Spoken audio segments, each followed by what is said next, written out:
Mesdames, Messieurs, bonsoir. Merci de nous recevoir chez vous. Le ministre de l'Intérieur et de la Décentralisation a effectué une mission de travail dans la région de Dosso. Hamadou Adamou Souley est allé s'enquérir des conditions de travail des agents relevant de son département ministériel. Manu El Hadj Sido, Harissou Garba.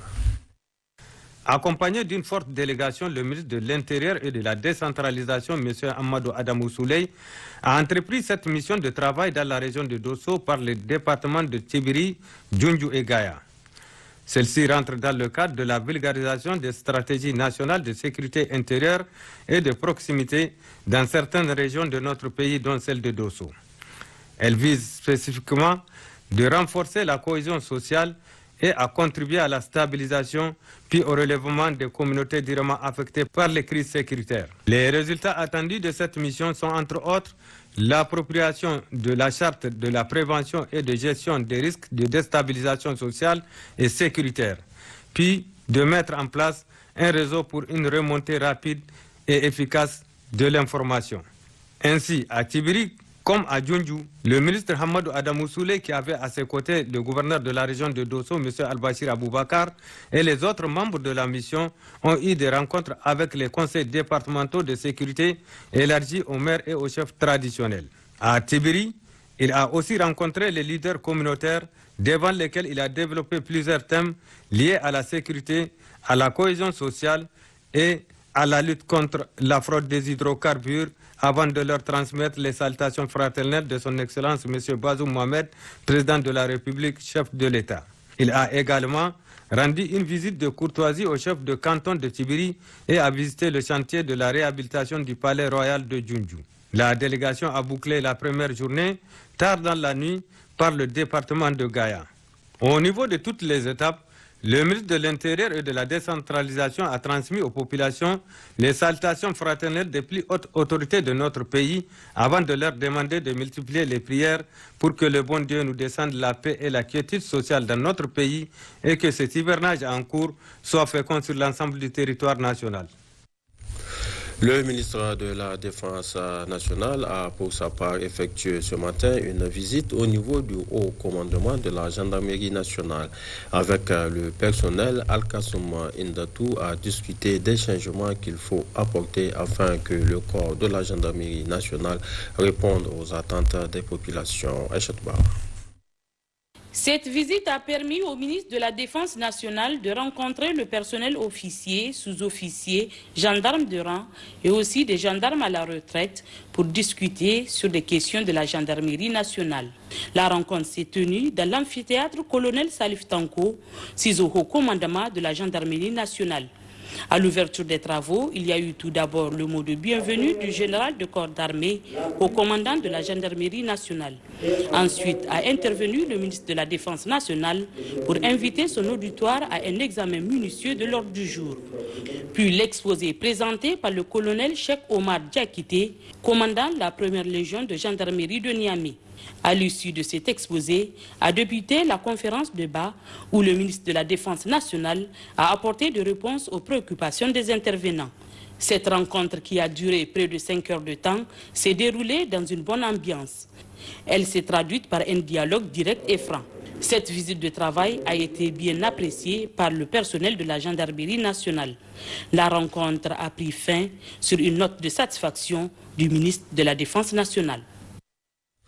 En mission dans la région de Maradi, le ministre de l'Éducation nationale a réceptionné à Giga un bâtiment de 18 chambres.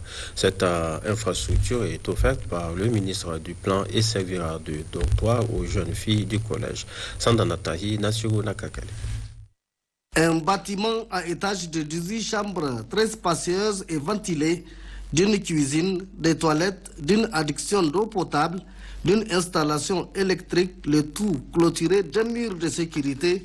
Telles sont les infrastructures encore réalisées et mises gracieusement à la disposition de l'État par Rabiou Abdou, ministre du Plan.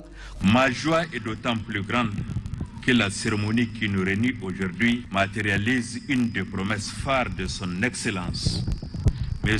Bazoum Mohamed, président de la République du Niger, chef de l'État, La scolarisation des jeunes filles au Niger est confrontée à d'énormes difficultés aussi bien en termes d'accès que du maintien à l'école.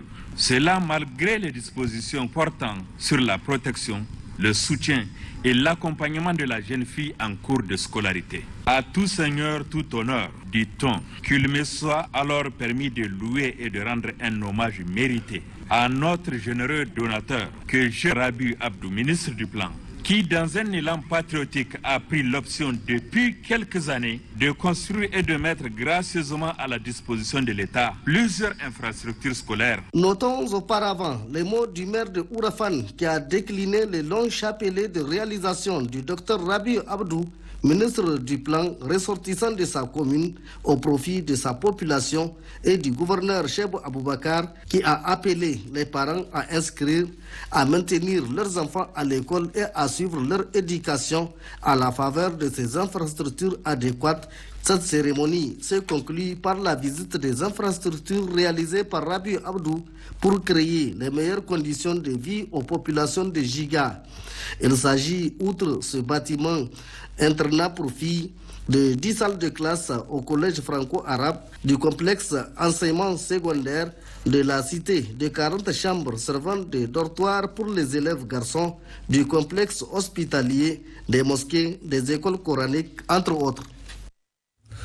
Après la réception de ces infrastructures, le ministre de l'Éducation nationale a visité les locaux de l'école normale Kane Maigizo de Tessawa. Cette école est en pleine rénovation pour sa transformation en lycée d'excellence. Retrouvons Sandana Tahi et Nassogona Kakale. Le ministre de l'Éducation nationale, professeur Ibrahim Natatou, qu'accompagne le gouverneur de la région de Maradi, Chebou Aboubakar, les cadres centraux et régionaux de son département ministériel, est allé s'inquérir du niveau d'avancement des travaux de réhabilitation des salles de classe pour servir de dortoir aux nouveaux élèves du lycée d'excellence dès la prochaine rentrée scolaire. En outre, il a visité les chantiers de construction des nouvelles infrastructures, notamment dortoirs et réfectoires dont les travaux viennent de démarrer. Je pense bien, vous avez eu même le résultat du concours de recrutement. Il y a eu 115 admis, une partie à Tessawa et gardé une partie à Niamey. Bien sûr, j'ai trouvé un environnement quand même très décent, un environnement opportun pour des études comme le lycée d'excellence. J'ai aussi informé le directeur régional de l'éducation nationale pour qu'on recrute les meilleurs enseignants qui vont travailler au niveau de cet établissement. En ce qui concerne les infrastructures, franchement, il n'y a aucun problème. Vous avez constaté que le chantier a très bien démarré. Pour le moment, nous allons transformer quelques 4 ou 5 salles de classe en dortoir et à toutes les commodités, peut-être dans 3 ou 4 ou 5 mois. En rencontrant les responsables du syndicat des enseignants, le ministre de l'Éducation nationale, professeur Ibrahim Natatou, les a invités à faire preuve d'esprit de franche collaboration, car leur a-t-il dit en substance que notre école a besoin d'un syndicalisme de participation et non de revendication. Poursuite à Dosso des travaux du Parlement des jeunes. Ce matin, les députés juniors ont assisté à une conférence à débat organisée par la haute autorité de lutte contre les infractions assimilées Alcia. Ali Hashimi, Abibou Bako. Cette conférence débat organisée par la Alcia s'articule autour de plusieurs axes, notamment la gouvernance et la corruption, le dispositif national de lutte contre la corruption en milieu scolaire, puis la contribution de la Alcia dans la lutte contre la corruption en milieu scolaire, où le conférencier a saisi cette opportunité pour faire étalage des efforts fournis, surtout les forces et faiblesses dans ce noble combat. Les travaux se sont déroulés en présence des superviseurs et encadreurs de ces jeunes parlementaires. Impression des jeunes députés juste à la fin de cette conférence. C'est vraiment impressionnant de voir que les élèves, à chaque fois que le gouvernement est sur le point d'arriver, ils cherchent de nouvelles solutions, mais qu'ils ne lâchent jamais. C'est quelque chose à féliciter. Et même les enseignants, Ils sont là chaque jour, ils font de leur mieux, ils contribuent au développement de notre pays. Moi, j'ai vu la Halcia à l'œuvre, à l'école, au Mariama. Ils viennent. Pendant le brevet, ils étaient là, ils faisaient des séances de sensibilisation. Ils sont engagés et dévoués. Et c'est vraiment incroyable. J'ai retenu que les autorités, les enseignants et toutes les parties prenantes luttent, si on peut le dire, pour éradiquer, bannir à jamais le phénomène de la corruption qui gangrène nuit et jour notre société. C'est vraiment les efforts consentis de l'État et également de la Halcia qui luttent nuit et jour pour le bon déroulement des examens et aussi les concours et autres. Cette conférence de débat sur la gouvernance et la corruption a été bien appréciée par les députés juniors qui ont d'ailleurs posé plusieurs questions d'éclaircissement auxquelles des réponses appropriées ont été données. Le gouverneur de la région de Tillabéri a effectué ce matin une visite au niveau du camp régional de la garde nationale du Niger. Il est allé féliciter et encourager les éléments de ce corps pour les exploits enregistrés, notamment hier dans l'Anzourou. Salamatou Maroumega, Moussa Noma. En patrouille, la mission FASA de la garde nationale en poste dans l'Anzourou a intercepté et récupéré hier un important troupeau d'animaux volés par des bandits armés dans les localités de Kofono et de Doukousaraou, deux villages de la commune de l'Anzourou. Les animaux ont été remis à leurs propriétaires et les bandits traqués. C'est pour tous ces exploits que le gouverneur de la région de Tillabéri, Yaye Aruna, accompagné de ses plus proches collaborateurs et des responsables des forces de défense et de sécurité, est allé tôt ce matin au camp régional de la garde nationale où il a été accueilli par le commandant de région par intérim, le capitaine-major Doumassi Abdou, avec tous les honneurs dus à son rang. Il est allé les féliciter et les encourager au nom du président de la République, chef suprême des armées, et à son nom propre, et leur présenter toute la reconnaissance et la gratitude de toute la population de la région de Tillabéri en général et de celle de l'Anzourou en particulier. En réalité, c'est une visite pour vous transmettre le message du président de la République, chef de l'État, chef des armées, pour vous féliciter non seulement pour toutes les opérations, en particulier l'opération d'hier qui a consisté à déloger des bandits armés dans les villages de Kofuno et de Doukou. C'était une opération délicate. Nous avons suivi cette opération et nous vous remercions très sincèrement au nom du chef de l'État, chef des armées. Donc nous vous encourageons. Nous sommes à côté des forces de l'ordre pour que nos paisibles citoyens dorment tranquillement. Le gouverneur de la région, Yaye Aruna, a mis à profit ce déplacement pour s'enquérir des conditions de travail de nos vaillantes gardes nationales. Ainsi, aux quelques doléances exprimées, le premier responsable de la région de Tillabéri a promis des solutions dans les plus brefs délais. Activité syndicale dans ce journal, ouverture hier à Dosso des travaux du 5e congrès ordinaire du syndicat national des travailleurs de l'énergie du Niger, Centrave. La cérémonie d'ouverture des travaux a été présidée par le directeur régional de la Nigélec, Issa Saleh Moussa Namera. Le thème choisi pour ce 5e congrès ordinaire du syndicat national des travailleurs de l'énergie du Niger, Centrave, est pluralisme syndical cas de la Nigélec. Dans son mot de bienvenue, le secrétaire général sortant du dit syndicat a fait le tour des activités menées lors du précédent mandat. Chers congressistes, je ne vais pas m'étaler sur le bilan des activités réalisées. Néanmoins, permettez-moi de vous citer celles qui ont inondé mon esprit. Il s'agit de l'augmentation de 15% des salaires, de l'adoption d'un nouveau statut particulier du personnel, la promotion exceptionnelle et interne de plusieurs agents. Le représentant de l'Union des syndicats des travailleurs du Niger USTN, la centrale syndicale de Centrave, venue soutenir les travaux de ce 5e congrès, explique. L'USN vous adresse ses salutations militantes, ses sincères félicitations et sa vive reconnaissance eu égard à votre abnégation, à votre détermination, à votre engagement constant à ses côtés à chaque fois que de besoin. L'USTN salue et encourage cet engagement fort du syndicat national des travailleurs de l'énergie dans la lutte pour l'amélioration des conditions de vie et de travail de ses militants.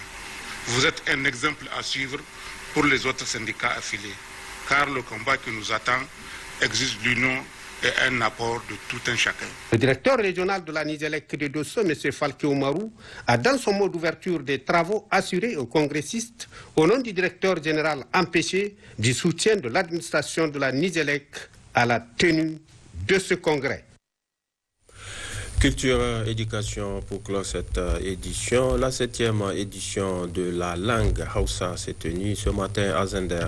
Cette rencontre a été organisée par l'Association des auteurs nigériens en langue nationale. Mamana Laoli Chulo, Laoli Ousseini.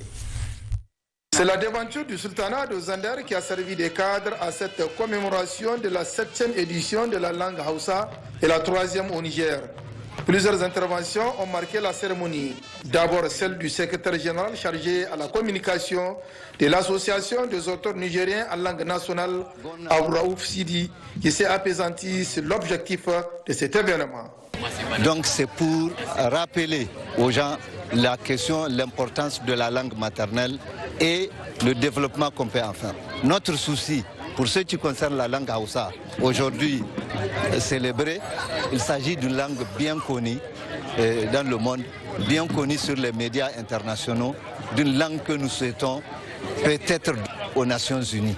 Intervenant à son tour, le directeur régional du tourisme et de l'artisanat a, au nom de son ministre, remercié les organisateurs du choix porté à Zender pour abriter cette rencontre du donner et de recevoir. C'est de pouvoir montrer l'importance de cette langue où à l'échelle mondiale on a plus de 93 428 000 personnes qui parlent cette langue, d'où l'importance de cette langue à l'échelle mondiale. Dans son discours de lancement, l'honorable sultan du Damagaram Alhaji Aboubakar Sanda Umaru a de prime abord rappelé l'importance de la langue Hausa qui ne peut que gagner du terrain à travers le monde, puis son implantation sur l'échiquier mondial. D'où la nécessité de persévérer son enseignement dans nos écoles, car, dira l'honorable sultan du Damagaram, les enfants apprennent en si peu de temps tout ce qu'on leur enseigne. À la fin de cette cérémonie, des témoignages officiels de satisfaction ont été décernés à un certain nombre de personnalités du Nigeria et du Niger ayant apporté un plus dans le cadre de la promotion de la langue Hausa. Voilà qui met un terme à cette édition. Mesdames, Messieurs, merci de votre très aimable attention. Restez toujours sur Télé Sahel pour la suite du programme. Au revoir.